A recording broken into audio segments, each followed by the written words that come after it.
এই ভারতবর্ষের জনগণ, এই রাজ্যের জনগণ আমরা যেন এক হয়ে আজকে এই প্রতিবাদে আমরা নামতে পারি।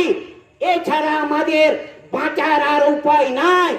কেননা এক সময় আমরা দেখেছি এই রানীবাঁধ এলাকার বনে জঙ্গলে যে অত্যাচার হয়েছিল, খুন হয়েছিল, হত্যা হয়েছিল, পথে ঘাটে ঘরে দুয়ারে, সেই রকম আজকে যে দুষ্কৃতীরা সন্ধ্যা 7:30টার সময় একটা তরুণীকে, একটা ছাত্রীকে খুন করা হলো, তার এখনো পর্যন্ত রাজ্য সরকার কোনো একটা বাক্য খরচ করেন নাই।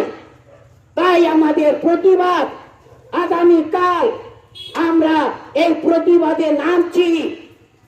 এই রানীবাঁধ এলাকার